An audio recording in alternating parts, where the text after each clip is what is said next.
This is an improvement tier list for Melee.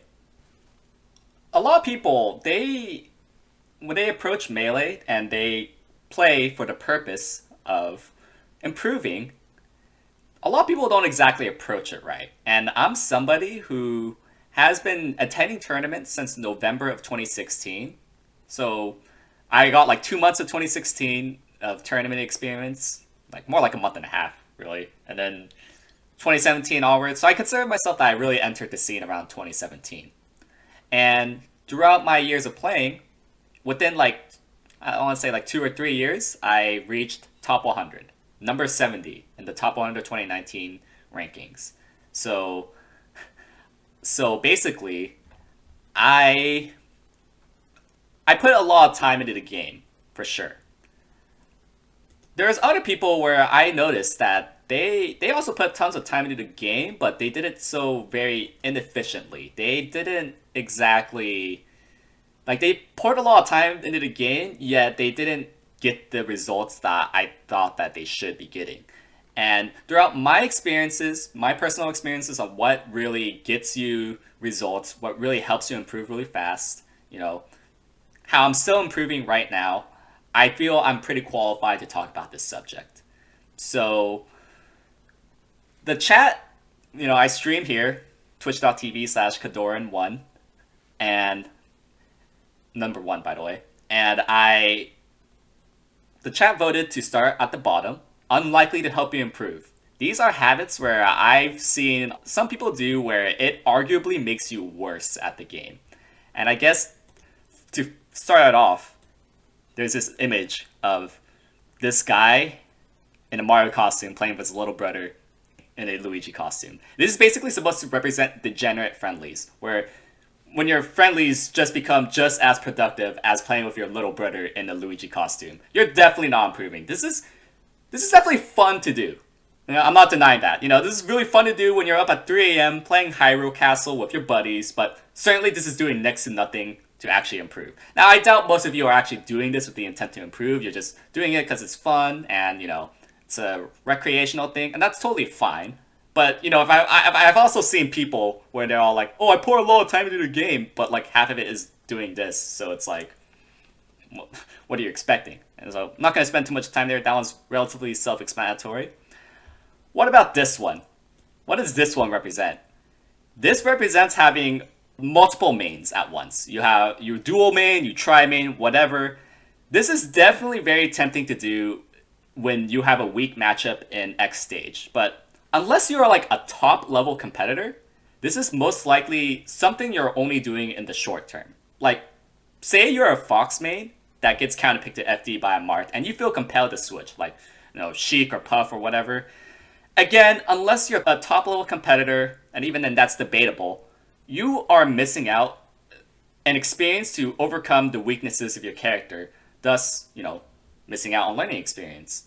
Like, it's also really hard as shit to take on multiple mains. Splitting your focus on multiple characters in a game as deep as Melee is honestly something not feasible to do what many people want to do in a short time period. Like, even a couple months of training your other main just won't do it. It actually probably would take like a year to make it even, year or plus more, to make it somewhat competent. So like, even at top level, if you notice like people having multiple mains, it actually takes them in a span of years to develop rather than like a couple months. Because, just because they show it off in tournament, they actually spent years developing it. And especially at lower levels where you have less understanding, this is begging to be held back and plateau. Personally, I have never ever seen this, like, taking on multiple mains in Melee. I have never seen this work long term outside of top level.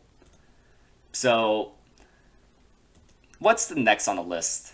There is this little meme. This is switching mains. And, a lot of people get frustrated with your character that, you spent a lot of time in your character, but chances are you should probably stick with your character, especially if it's a top tier character. Now, if you made like a mid tier, you you have a stronger case to actually switch, but even then, it's arguable that you still lose out a lot. Kind of like having multiple mains. This is only feasible at top level where you have better understanding of the game like Mango, but the opportunity cost is still very great. Like, say you're a spacey that gets frustrated for being a combo food after a year. Then you switch to, say, Marth. While, yes, you're not as big of a combo food, you still face tons of new problems that you had to figure out anyways. Most likely, the reason why you switched wasn't because of your character's weaknesses, but rather your inability to develop skill sets to overcome your problems, which likely means that you'll be stuck at the same level or worse with your new main.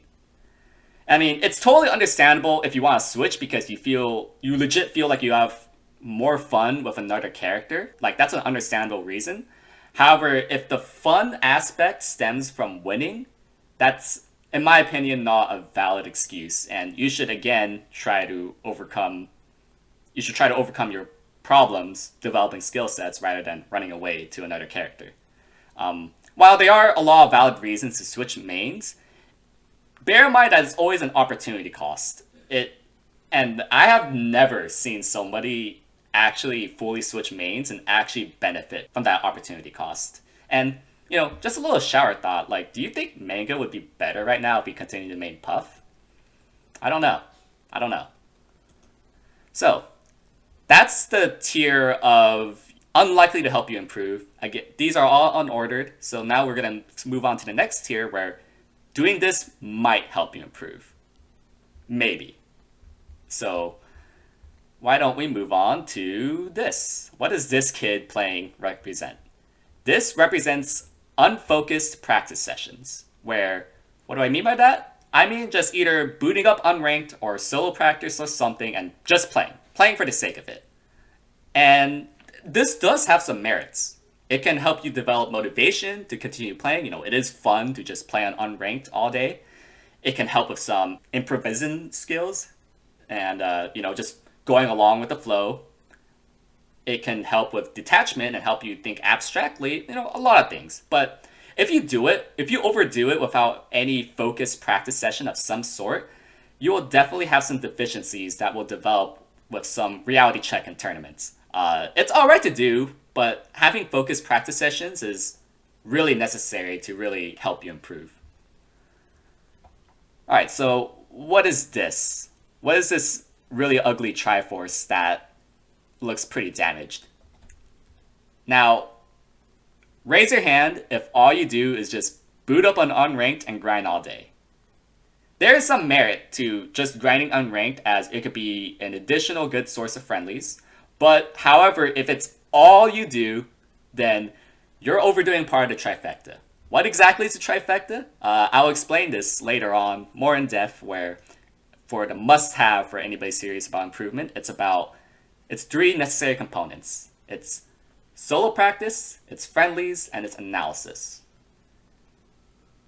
Overdoing one part of the Trifecta, such as all you're doing is just playing friendlies on unranked, is going to hold you back. Since you're bloated with friendlies, you likely know what problems you have that will be greatly benefited from solo practice and analysis, but instead you address that by playing more friendlies. It's like doing a practice test where you get half of it wrong, and instead of understanding why you got those questions wrong, you just take another practice test and wonder why you got half of it wrong again. It just doesn't make sense why you just only do friendlies. Now, of course, this concept is not just limited to friendlies. I know people out there that overdo solo practice or analysis when they sorely need friendlies, or they just only do 2 out of the 3 necessary components. You need all 3 to efficiently improve, which is why it's only at only might help you improve tier. Now, what is this? What does this kid represent? He is looking like he's copying some other kid in a test. This represents copying top players. You might be surprised how this is pretty low. They're top players. Why not copy them and succeed? The reason why this is pretty low on the list is because you are only very likely seeing the end result of their answers rather than understanding their principles, patterns, and player matchup interactions. When people analyze Mango, They think he's some aggressive animal that somehow bends to his opponent's will, they just bend his opponent's mind to his will. In reality, he's someone that wastes absolutely no frames, mixes up his timing and rhythms in fast, subtle beats, and has very fast reactions utilized to find holes in his opponent's defense. But people don't truly know that by just watching. I only learned so by playing him personally. So what am I getting at is that analyzing others is next to pointless when you don't understand why they're doing their answers. It's a lot like trying to copy someone's math homework where you might get one answer to his problems, but when the same problem manifests in different numbers, you're just stuck because, again, you don't know the formula. Even if you know the formula from like really deep and thorough analysis, often Melee is a lot like playing in the hot seat with your skill set versus their skill set. So thus interactions play out uniquely. When you're simply just copying others, you're sort of diluting your skill set a lot of times, where it kind of comes out ugly, especially when you're playing someone else with like a different skill set that you analyzed previously. Melee in many ways is a personal test that is often up to you to solve, not copying what others do. Yet, there is some merit to analyzing top players, not saying you shouldn't. Often, their punish game can be straightforward to copy. Some principles, if you can identify it through thorough analysis, can be good to utilize. They might even open up perspectives that you wouldn't have otherwise considered. They are a good source of inspiration, but often a bad idea to just directly emulate. So that's the point I'm trying to get at. Alright, so what is this one? What does this picture illustrate? It's trying to learn obscure hard tech with little returns. What do I mean by this? I mean tech like T-dropping and Fallon, double shine grab, multi-shining, wave landing on Vandal, etc. No doubt, they are aesthetically pleasing. They can even be fun to practice. Take it from my dumbass Fox, whose most of his practice time is just only multi-shining. However, in the grand scheme of things, it will likely not help you improve that much. When obscure text, especially something like multi-shining, takes tons of practice and has little returns, then it really didn't help you improve, like, that much. Like, my Fox probably would be 10 times better if it actually learned how to play each matchup rather than pouring all that time into multi-shining, you know? I guess it helps me with some shield pressures sometimes. There's a caveat, though. The obscure tech can be good, and maybe even should be standard. You know, once upon a time, Zane doing edge cancels and pivots was considered obscure tech. Stuff like shield dropping and ledge dashing, etc. are all considered excessive, and now they're standard. So there is a chance where it can be pretty good if it has practical, broad applications, but chances are it's probably not the case. So, what's next on this list? We're still in here. This thing called improvement. What does that represent? It represents concrete goals. And why is it here that it only might help you improve? Well, it's not necessarily a bad idea to set goals in Melee. You know, be on a regional PR, go 2-2 in tournament, top 100, etc. However, it's actually really hard to track your progress in Melee concretely. And even then, not meeting your... Even if that's not the case, like you have very concrete things to work towards, not meeting your goals can be quite demoralizing. It's dangerous to have this as your main motivation because it's very outcome-oriented rather than being intrinsically motivated. Like, I put this in my list because I will bet you that many people that got into the game from the Smash doc thought that they could play the game and become one of the best, and saw that they couldn't achieve their goals, and then give up. Having concrete goals, while it's a nice motivator, it cannot be your sole motivator. More sustainable motivations must be from enjoying the art of Melee itself and actually putting in the efficient work yourself to ultimately improve. That's why I put it down here. So, these will probably help you improve. What does this image, this Discord logo, represent? It represents discussion groups. It's a lot like study groups in school, where most of the time they actually help if you find the right people. Ideally, you'd like to have groups around your level, a little bit above, a little bit below, where they are hungry to improve and talk about the game. They offer additional perspective, they can provide resources, they can provide accountability, stimulate discussions about theories, can create interpersonal relationships that help with motivation overall, etc. From my experiences of forming various groups myself and joining them, it has only helped me in my path for improvement. If you happen not to have very motivated people in the group, they're not open to perspective, they unknowingly give bad advice, then it can backfire. So choosing the type of people you have in your group matters a lot. Like if you choose like not very motivated people or people that aren't very open, like then it might even be here. But if you find the right people, it's definitely up here. Like, not all study groups are good. But when the study group is good, it definitely helps a lot. What is this TMT logo?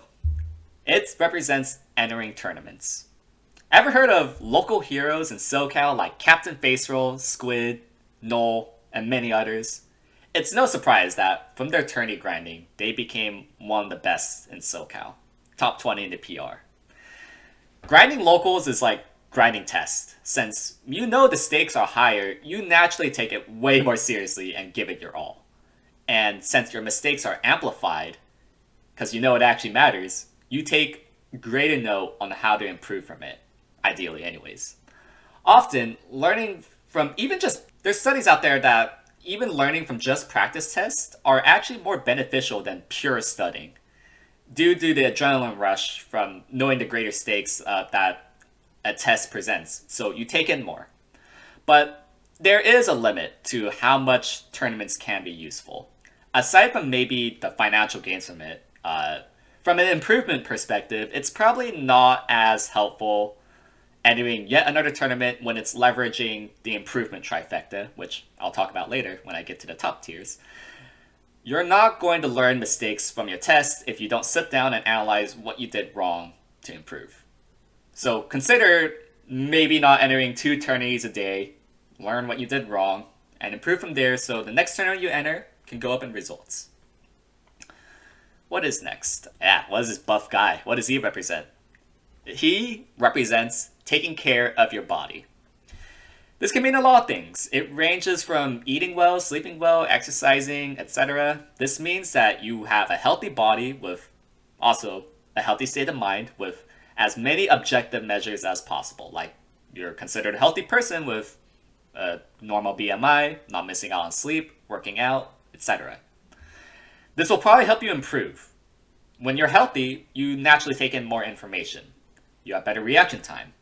You are more motivated. You're utilizing your peak self when you're taking care of your body. And that can really help you improve than if you're trying to learn Melee off of 4 hours of sleep. Don't do it. It's horrible. You're not going to play your best. You're not going to learn anything. Don't do it. However, though, if you don't really have efficient manners of learning the game, then, having a healthy body is nice, but it actually won't help you improve. So if you don't really have good fundamentals on how to learn, then your improvement will be limited. So these 3 things will probably help you improve.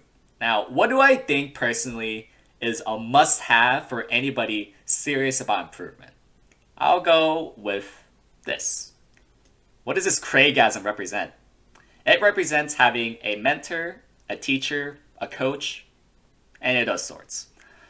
A lot of people kind of know me from my come up from asking PPMD endless questions in the Smashboards thread that, by the way, he still answers to this day. You could still ask him if you're a Marth or Falco main.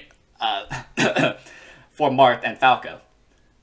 He helped give me direction on how to properly improve, good insights about the game, asking better questions, mentality questions, and was also overall, good company, great teacher. Later on, I would also get some personal coaching, not only from PP, which later on he intends to launch a Patreon about it, by the way, but also other seasoned veterans like Zane, N2K, Fiction, and some analysis from my personal discussion groups. Their analysis has only helped and elevated my level of play because they definitely know what they're talking about.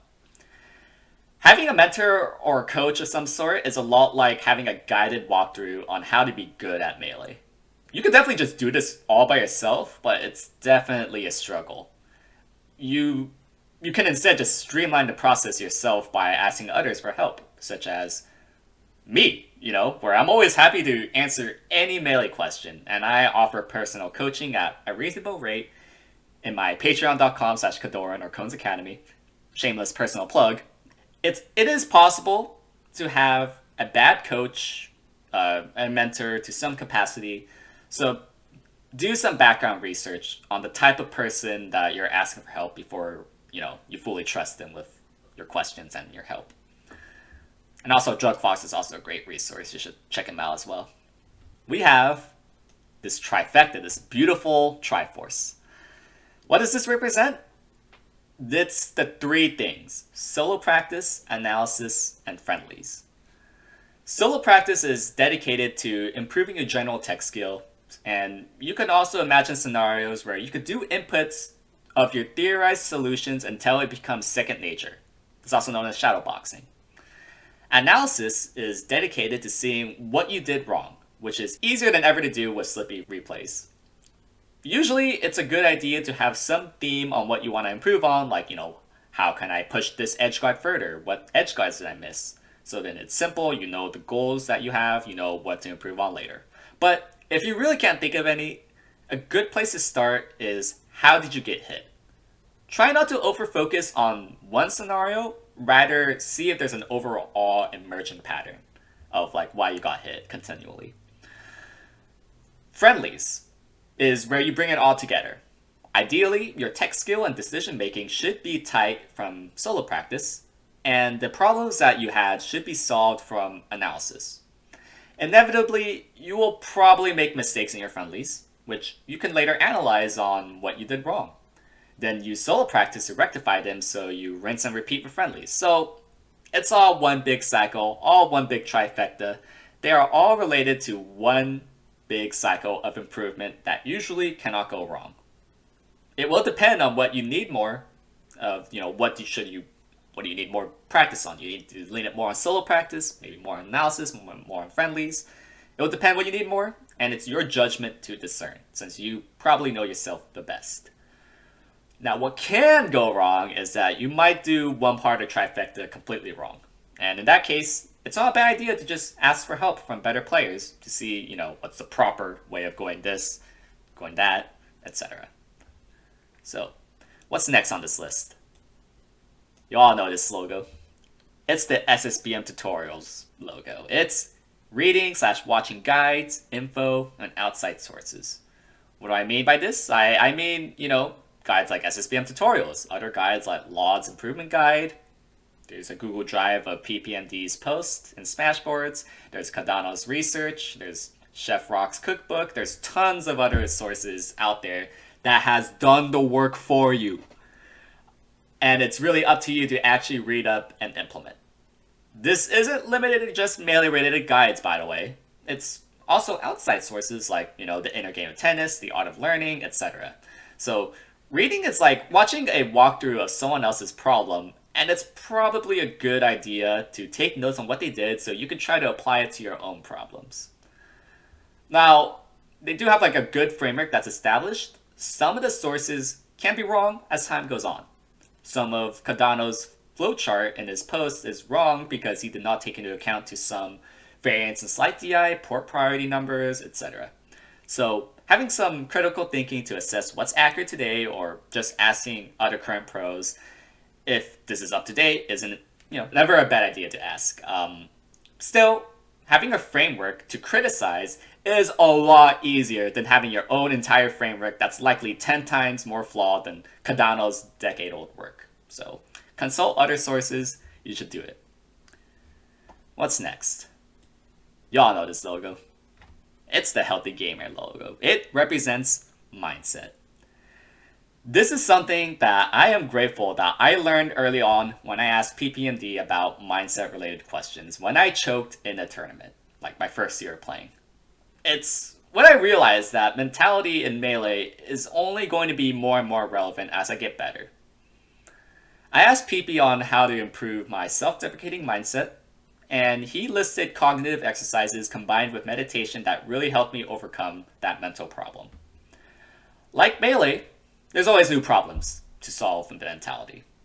With the advent of Healthy Gamer, Dr. K is very knowledgeable of many mental health mindset stuff and has tons of videos that describe common problems with a lot of solutions to address. But it's also kind of hard to do with what seems like an intimidating amount of videos to parse through and not necessarily tailored to you. So what Healthy Gamer does is they propose a Healthy Gamer coaching program that addresses this issue where you pay for the 8-week minimum service. You get assigned a coach that you talk to once a week for an hour to discuss your problems. While I initially signed up, for reasons outside of Melee, the things we ended up discussing with my coach directly benefited my mentality in Melee. I had one 8-week session, then I realized I ended up just re-signing again for future weeks because I realized mentality is not a one and done kind of thing. It's just like, taking Melee coaching and learning. It never gets really solved. It's something that's like a journey. And I still take Healthy Gamer coaching to better my mindset, and it still is very relevant to many problems I face with Melee. Now, to expand a little bit of an example of how mindset helps, often what holds back people from their peak performances is overthinking. When one overthinks, they're not paying their utmost attention to what's happening in the present moment. Like for myself, for example, I just self-deprecate. There's expectations of other people. It's being really mad. It's a lot of things. It sounds obvious, but being in a hot seat in Melee, can be quite terrifying. You're not exactly aware of what's happening. And the point of having a good mindset is being in the present moment so then your very best can be performed. And learning techniques and exercises, staying in the present moment is necessary because, we're not robots, we're emotional human beings that we need to learn how to facilitate effectively. So consulting a Healthy Gamer coach to help you out, for example, would definitely help you out a lot to stay in the present moment. And it could also help, being a good sport as well. That's a nice bonus. But I'm not like Dr. K. I'm not a Healthy Gamer coach. So if you want to learn more about this subject, go watch his videos.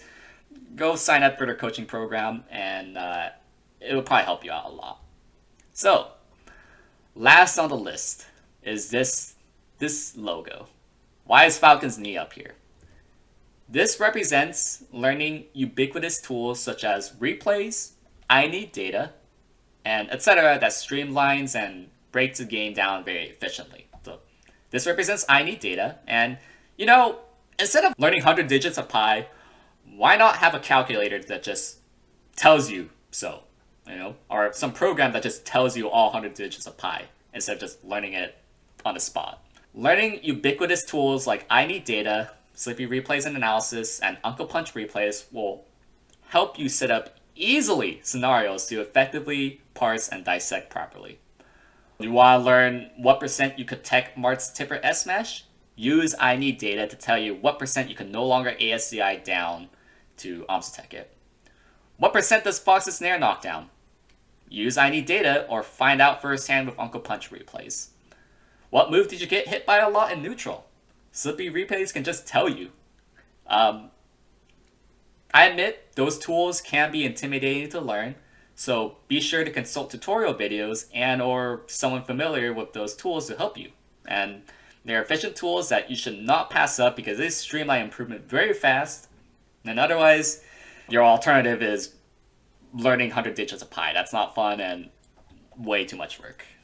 So, yeah, that is my improvement tier list videos. If I miss anything, if I kind of skimmed some things and some points, feel free to just tell me in chat what y'all like, what y'all want to have some counterpoints.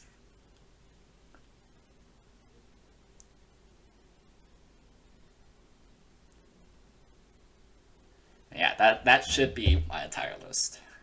This took me like 2 hours to script.